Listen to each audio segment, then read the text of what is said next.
नमस्कार। उत्तर प्रदेश और उत्तराखंड के इस खास बुलेटिन में आपका स्वागत है। मैं हूं मनीष गुप्ता। अब तमाम बड़ी खबरें विस्तार से। खबर महोबा जिले से। एक अनोखा वोटर जिसकी अभी तक शादी नहीं हुई और वोट देने के बाद महोबा सदर विधायक राकेश गोस्वामी से भी शादी कराने की अपील की। जब शादी नहीं हुई तो फिर उसने चरखारी विधायक ब्रजभूषण राजपूत उर्फ गुड्डू राजपूत से शादी की अपील कर डाली। एक शख्स कोई और नहीं, ये एक पेट्रोल पंप का कर्मचारी है। सुनिए इस फरियादी की फरियाद और फिर उसने चरखारी विधायक के सामने रख दिया अपना अनोखा प्रस्ताव। चरखारी विधायक ब्रजभूषण राजपूत को एक अनोखी स्थिति का सामना उस समय करना पड़ा जब वो अपनी कार में पेट्रोल भरवाने के लिए पेट्रोल पंप पहुंचे। पंप के एक कर्मचारी ने उनसे अपनी शादी कराने का प्रस्ताव रख दिया। कर्मचारी ने विधायक से कहा कि उसने विधानसभा चुनाव में उन्हें वोट दिया था और अब वो चाहता है कि विधायक जी उसकी शादी कराएं। ये सुनकर विधायक भी हंस पड़े और मजेदार क्षण को अपने मुस्कान से स्वीकार किया। ये घटना सोशल मीडिया पर चर्चा का विषय बन गई है, जहां लोग इस पर विभिन्न प्रतिक्रियाएं दे रहे हैं। इस तरह की हल्की फुल्की घटनाएं कभी कभी राजनीतिक माहौल को भी थोड़ी राहत प्रदान करती हैं। इस घटना ने यह दर्शा दिया है कि आम जनता और नेता के बीच के संबंधों में भी एक मानवीय पहलू है, जो कभी कभी मजाकिया लहजे में सामने आ जाता है।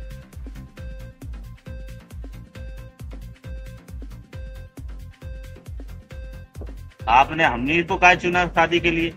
वोट दिया। वोट दिया आपने हमें। अब हमारी आपको बता दें। हाँ हमारे पास वो टी शर्ट भी है। हाँ टी शर्ट भी है।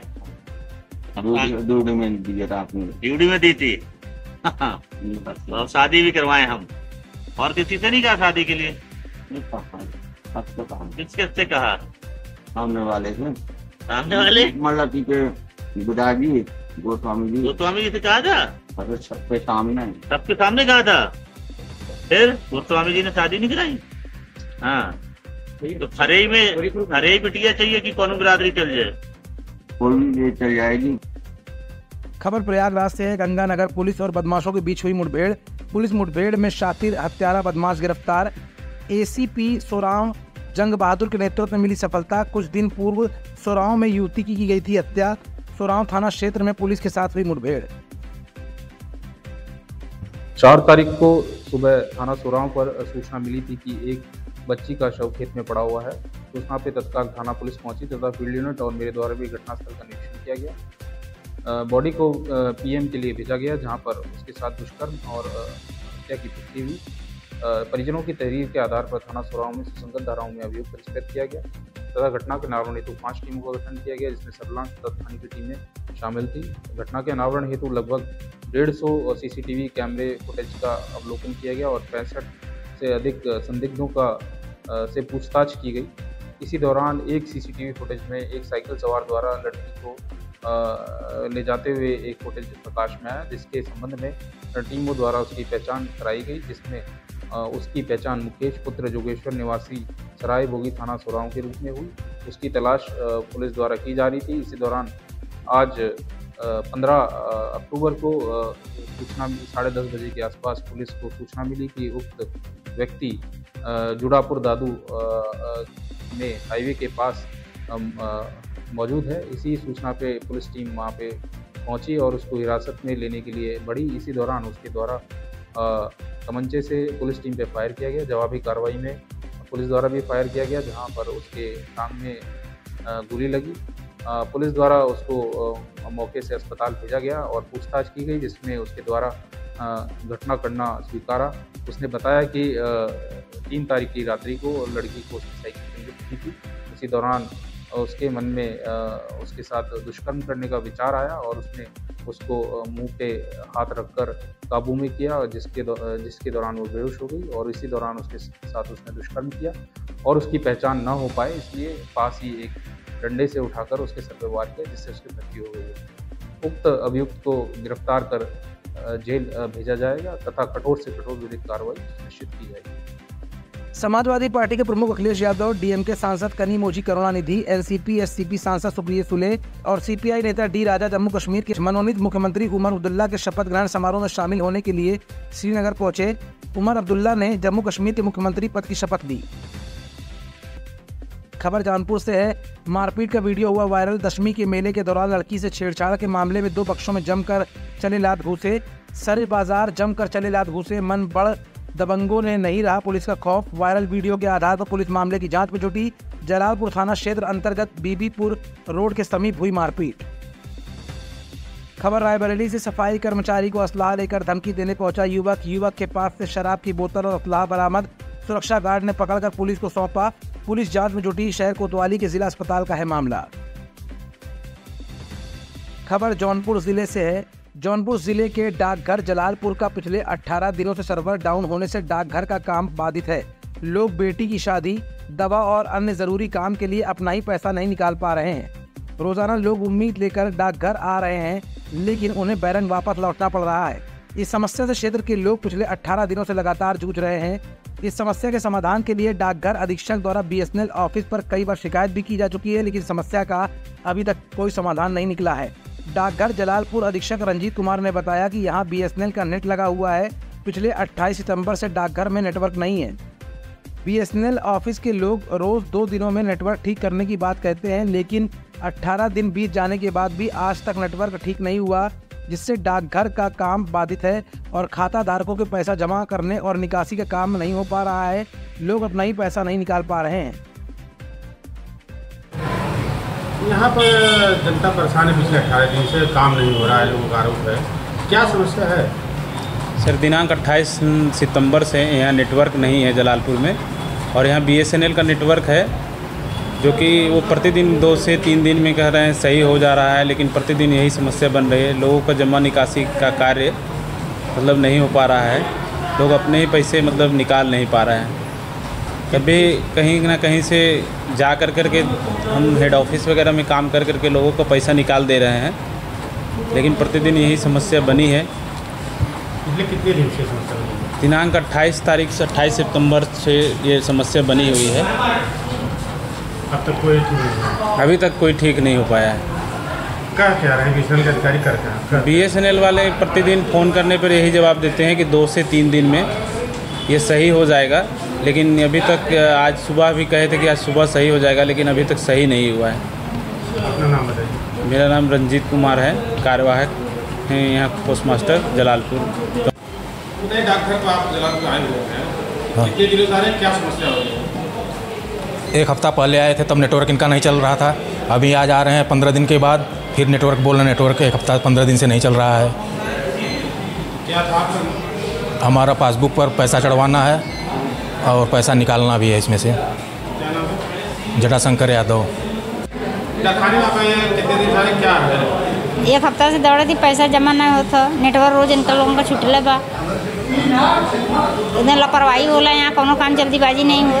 पहली बार जे जहाँ रही थी तहाँ रही, आके मने ऑफिस चल जाए, कोनो सुनवाई ना। कहाँ से आ रहे हैं? तरियारी से, सेमलपुर तरियारी से। नाम क्या? प्रभावती यादव। डाकखाने में क्या समस्या है? क्या दिक्कत ये सर का नाम हो कि हम डाकखाना ब्रांच पोस्ट मास्टर हैं, नौकरी करते हैं। कई दिनों से आ रहे हैं, हमारी लड़की की शादी मैंने गोद भरैया कल है। कई दिनों से आ रहे हैं, पैसा नहीं मिल रहा है। बताइए क्या मेरे माने दिक्कत और बढ़ सकती है पैसे न मिलने के कारण। 2 लाख रुपए की। यहाँ तो 10-15 दिनों से खराब है। Kusiyan, Lallan Sonkar, branch post master. खबर जौनपुर जिले से है। आए दिन गंदगी से बनाया जा रहा खाने पीने का सामान का वीडियो हो रहा है वायरल, इसलिए आप लोग जब भी कुछ खाने पीने का सामान खरीदने जाएं तो चेक करके ले, ताकि बाद में पछताना ना पड़े। आप लोग जो चट्टे चौराहों पर फुल्की खाते हैं, कभी उसके पानी को भी चेक कर लिया करिए कि उसके अंदर किस चीज़ के घोल को पिलाया जा रहा है। पॉलिटेक्निक चौराहा पर फुल्की बेच रहे एक युवक के फुल्की के पानी को जब चेक किया गया तो अंदर तमाम कीड़े पड़े हुए थे। उसी तरीके से भर भर के सबको खिला रहा था। ऐसे लोगों के ऊपर प्रशासन को सख्त से सख्त कार्रवाई करनी चाहिए। देखिए ये किस तरीके से दृढ़ता से कह रहा है कि हाँ बना लो वीडियो, घर पर भी लोग कीड़े खाते हैं। अब आप खुद इस बात को देख सकते हैं कि बाजार में जा कर के पैसे दे करके आप क्या खा रहे हैं। किसी ने इस पानी पूरी वाले का पानी तक नहीं चेक किया कि इसमें कीड़े मिले हुए हैं, जिसके बाद उसने वीडियो बना लिया। फिलहाल ये वीडियो तेजी से सोशल मीडिया पर वायरल हो रहा है। वीडियो पॉलिटेक्निक चौराहे का बताया जा रहा है। उसमें डालकर खिलाओगे? ठीक है, ये पॉलिटेक्निक चौराहे पे फुल्की बेच रहा है, लोगों को कीड़ा खिलाता है। खबर हापुड़ जिले से। हापुड़ कोर्ट में तारीख देने पहुंचे असदुद्दीन ओवैसी हापुड़ के टोल टैक्स पर हुई थी ओवैसी के काफिले पर फायरिंग। ओबीसी के काफिले पर हुई फायरिंग का हापुड़ कोर्ट में चल रहा है मुकदमा। मुकदमे की तारीख पर हापुड़ कोर्ट में पेशी के लिए पहुंचे असदुद्दीन ओवैसी।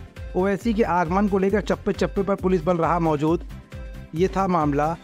छिजारसी टोल टैक्स पर AIMIM चीफ असदुद्दीन ओवैसी पर हमला हो गया था। हमले की जानकारी असदुद्दीन ओवैसी ने अपने ट्विटर अकाउंट से दी थी। बताया जा रहा है कि असदुद्दीन ओवैसी मेरठ के कठोर से चुनाव प्रचार करके दिल्ली लौट रहे थे। जैसे ही उनकी गाड़ियों का काफिला हापुड़ के छिजारसी टोल टैक्स पर पहुंचा, बाइक सवार हमलावरों ने हथियारों से उन पर हमला कर दिया था। करीब 3 से 4 राउंड फायरिंग की गई थी, जिनमें से 2 गोलियों के निशान असदुद्दीन ओवैसी की गाड़ी पर देखने को मिले थे, जिसके संबंध में हापुड़ कोर्ट द्वितीय में मुकदमा चल रहा है, जिसकी गवाही देने के लिए असदुद्दीन ओवैसी हापुड़ कोर्ट पहुंचे थे। खबर पीलीभीत जिले से है। पीलीभीत पकड़ा गया नकली सीमेंट। बड़ी जोर शोर से चल रहा था नकली सीमेंट का कारोबार। SDM ने मारा फैक्ट्री में छापा। नकली सीमेंट के कट्टे हुए बरामद। नकली सीमेंट फैक्ट्री का हुआ भंडाफोड़। पीलीभीत जिले के एक गांव के पास मेन रोड पर चल रहा था धड़ल्ले से नकली सीमेंट का कारोबार। पीलीभीत क्षेत्र के सदर कोतवाली के बिलगमा रोड पर स्थित श्री गिरिराज जी इंडस्ट्रीज फैक्ट्री में काफी समय से ब्रांडेड कंपनी के कट्टों में नकली सीमेंट को भर भर कर बेचा जा रहा था, जिसकी जानकारी लगते ही आज SDM सदर नायब तहसीलदार ने पहुंचकर सीमेंट फैक्ट्री पर छापामारी की। वहीं छापेमारी के दौरान काफी संख्या में ब्रांडेड कंपनी के कट्टों से भरा हुआ सीमेंट बरामद हुआ है। बताया जा रहा है कि ब्रांडेड कंपनी के खाली कट्टों को इकट्ठा कर उनमें नकली सीमेंट भरकर बेचा जाता था। वहीं फैक्ट्री के गोदाम से लगभग 1200 सीमेंट के कट्टे बरामद हुए हैं। मौके पर प्रशासनिक अधिकारियों समेत भारी पुलिस बल भी मौजूद रहा। सदर कोतवाली क्षेत्र के बिलगवा रोड पर स्थित श्री गिरिराज जी इंडस्ट्रीज का है मामला। क्या पूरा मामला, कितनी सीमेंट पकड़ी गई है? यहाँ पे देखिए कि एक सूचना प्राप्त हुई है मेसर से श्री गिरिराज इंडस्ट्रीज नाम से एक फर्म थी। वो जो है सीमेंट, पुराने सीमेंट जो एक्सपायर्ड हो जाते हैं उसको लाकर और उसको जो है फिर पीस करके रीपैकिंग करके ब्रांडेड कंपनियों के में भर के उसको फिर सेल आउट कर देते हैं। तो आज आके देखा गया है लगभग 1200 के करीब में सीमेंट के कट्टे प्राप्त हुए हैं, जिसमें सभी जो है एक्सपायर्ड थे, कुछ जो है रीपैकिंग वाले थे और लगभग 200-250 के करीब में खाली जो है पैकेट प्राप्त हुए, जो अल्ट्राटेक कंपनी नाम के ब्रांडेड कंपनी का खाली रैपर प्राप्त हुआ था। ये हमारे साथ जो है जो संबंधित थाने की फोर्स है वो है और बाट माप अधिकारी भी हैं साथ में। और इसके बाद जो है हम लोगों ने सचल वाणिज्य कर विभाग को भी सूचित कर दिया है, वो भी आ रहे होंगे। तो अब और इसके साथ ही जो जिस कंपनी का ये हमें प्राप्त हुआ है उसके जो एरिया मैनेजर हैं उनसे भी बात हुई है, तो वो कल आएंगे और उनके द्वारा कल आगे की कार्रवाई की जाएगी। बाकी हम लोग के जो सरकारी विभाग के अंतर्गत जो भी कार्रवाई है वो संबंधित विभाग कर रहा है। खबर हमीरपुर से है। ससुरालियों ने अपने रिश्तेदार के साथ मिलकर पीड़िता की साली और उसके पति के साथ की मारपीट। महिला ने ससुराल वालों के खिलाफ कोर्ट में दायर किया था मामला। राजीनामा का दबाव बनाने को लेकर दबंग ससुराल वाले पीड़िता के साथ आए थे मारपीट करने। बीच बचाव करने पहुंचे बहन और बहनोई के साथ लाठी डंडों से और कुल्हाड़ी से की गई मारपीट। पीड़िता ने महिला आयोग की सदस्य और पुलिस अधीक्षक से की शिकायत। राठ कोतवाली में पुलिस ने नहीं सुनी पीड़िता की शिकायत। राठ कोतवाली क्षेत्र के कोट बाजार का है मामला। लखीमपुर थप्पड़ कांड मामले में सदर विधायक योगेश वर्मा ने जताया आभार। जिला अध्यक्ष से लेकर प्रदेश अध्यक्ष तक का धन्यवाद अदा किया। कहा जो भी कार्रवाई होगी मैं उससे हूं संतुष्ट। सीएम से मुलाकात के बाद कार्रवाई केस हुआ दर्ज। योगेश वर्मा ने कहा कि मैंने अभी नहीं देखा है कि कौन सी धाराओं में मुकदमा दर्ज किया गया है। खबर बहराइच जिले से है। उत्तर प्रदेश के जनपद बहराइच की महसी तहसील में बीते दिन से हालात तो सामान्य हो गए हैं, लेकिन अब भी प्रशासन पूरी मुस्तैदी से डटा हुआ है। लगातार फोर्स पैदल मार्च कर रही है। ड्रोन से निगरानी रखी जा रही है। इंटरनेट सेवा पूरी तरह से बहराइच में बंद है। माहौल को नियंत्रण में कर लिया गया है। वहीं बहराइच में दूसरी ओर बहराइच शहर के मुख्य बाजार में आज सुबह लगभग 4 बजे गांधी स्कूल में निकट फर्नीचर की दुकान में कुछ अज्ञात लोगों के द्वारा दुकान में आग लगा दी गई। दुकान में खड़ी 2 पहिया ग्लैमर गाड़ी जलकर खाक हो गई है। वहीं बगल की मोबाइल की दुकान से चोरों ने महंगे मोबाइल फोन भी चोरी कर लिए। फर्नीचर दुकान मालिक शरीफ का कहना है कि सुबह 4 बजे मेरे पास एक व्यक्ति द्वारा फोन जाता है कि दुकान में आग लगी हुई है। तब आकर देखते हैं कि फायर ब्रिगेड की गाड़ियों द्वारा आग को बुझाया जा रहा है। वहीं मोबाइल दुकान मालिक तारिक का कहना है कि उनकी दुकान से फोन की चोरी भी हुई है। मैं आपका? हमारा नाम मोहम्मद शरीफ। क्या हुआ है आज आपकी दुकान में? आज हमको 4:30 पौने 5 ये फोन आया कि आपकी दुकान में आग लगी हुई है। हमने फौरन अपने बच्चों को बताया है, ये लोग भागते हुए वहाँ से पीछे से हम भी आके पहुँचे। यहाँ आग पूरी तरीके से लगी हुई थी, फायर ब्रिगेड वाले आ गए थे। जैसे पहुंचे हैं दुकान का ताला खोल ही रहे थे, पीछे से फायर ब्रिगेड की 3 गाड़ियां आ गई। वो आग को बुझाने की कोशिश करने लगी। आग जब बुझ गई उसके बाद ये हुआ कि बगल की दुकान खोल के एक बार चेक कर ले। उसमें धुआं भरा हुआ था, उसमें धुआं काफी भरा हुआ। तो हमने कहा मोबाइल की दुकान बगल में हमारी ही है, उसको हमने कहा खोल करके देखो उसमें धुआं ज्यादा कहीं आग तो नहीं लगी हुई है। तो जब उसको खोला तो उसमें जो है काउंटर हटा हुआ था, सारा सामान फैला हुआ और महंगे मोबाइल जो रिपेयरिंग के तमाम मोबाइल आए थे वो सब उठा ले गए। मोबाइल के नए मोबाइल क्या आशंका जताई जा रही है? क्या लग रहा है, किसी को शक है क्या? हमारी किसी से कोई दुश्मनी नहीं है। अब जिसने भी चोरी किया था चोरी करके ले जाते, लेकिन उसके बाद में हमारे यहाँ बाइक खड़ी हुई थी, बाइक में आग लगा, दुकान के अंदर खड़ी हुई थी, उसमें आग लगा दिया गया। पूरी दुकान जल रही थी। मैं आपका? जी मोहम्मद तारिक। क्या हुआ है आज आपकी दुकान? आज रात का समथिंग वही 3:45 से और 4 के नियर अबाउट हमारे पास कॉल आती है कि शिफा मोबाइल आपकी शॉप है। उनका जी तुरंत आइए, देखिए वहाँ पे आग लग गई दुकान में। हम तुरंत आनंद फानंद में नंगे पैर भागते हुए हम आए और आते ही दरवाज़ा खोलने लगे। चाबी भी लाना भूल गए थे, बगल का ऐसे खोलने लगे। तब तक छोटे भैया चाबी लेके आए, खोला तो अंदर काफ़ी ज़्यादा आग लगी थी, कुछ दिखाई नहीं पड़ रहा था। पीछे से दमकल की गाड़ी आ गई, वो आग को बुझाने लगी। जब वो आग को बुझा ली, कंट्रोल हो गया, उसके बाद बगल की दुकान हमारी मोबाइल की, उसमें धुआं बहुत ज़्यादा निकल रहा था। ये हुआ उसको खोल के उसको चेक कर लो धुआं क्यों निकल रहा था। उसको खोला के देखा सारा काउंटर का सामान दराज सब फैला पड़ा हुआ है। पीछे से प्लाईबोर्ड काट के लोग अंदर घुसे हैं। जितने सस्ते आइटम थे, बटन का मोबाइल चार्जर वगैरह, उसको छोड़ के जितने कंपनी मेड आइटम थे, एंड्रॉयड फ़ोन और कस्टमर के जितने फ़ोन रिपेयरिंग के आए थे, सारे फ़ोन चोर यहाँ से उठा लेते हैं। कोई भी ऐसा कोई सामान या पूरे तरह से कोई 1 रुपये नहीं छोड़ा है। पूरे और बगल की दुकान में हमारी बाइक खड़ी थी, ये बगल में ग्लैमर खड़ी हुई है। डेली रात को दुकान बंद करने के बाद यहाँ खड़ी करके हम जाते थे, आए बाइक में आग लगे, पूरी बाइक हमारी जल चुकी है। क्या लग रहा है, किसी ने जलाई है? आइटम जल चुका है हमारा। किसी के द्वारा जलाई गई लग रहा है आशंका आपको? ऐसा हमारा किसी से कोई ऐसा विवाद नहीं है, किसी से हमारा कोई ऐसा रंजिश नहीं है। जो भी हुआ पहली बार हुआ, आज तक दुकान हम खुली छोड़ के चले जाते। किसी की इतनी हिम्मत नहीं कि दुकान में घुस के कोई एक सामान इधर से उधर कर दे। खबर लखनऊ से है। युवक ने खुद के सीने में मारी गोली, भाई के साथ रहता था। आवाज सुनकर जागा परिवार, देखा तो खून से लथपथ पड़ा था युवक। लखनऊ में एक युवक खुद के सीने में लखनऊ में एक युवक ने खुद के सीने में गोली मार ली है। गोली की आवाज सुनकर जागे परिजनों ने पुलिस को सूचना दी। पुलिस ने मौके पर मिले तमंचे को कब्जे में ले लिया है। शव को पोस्टमार्टम के लिए भेज दिया गया है। मौके पर सुसाइड नोट नहीं मिलने से आत्महत्या की वजह का पता नहीं लग सका है। घटना मड़ियाव इलाके की है। इस बुलेटिन में फिलहाल इतना ही। हाजिर होंगे कुछ और बड़ी खबरों के साथ अगले बुलेटिन।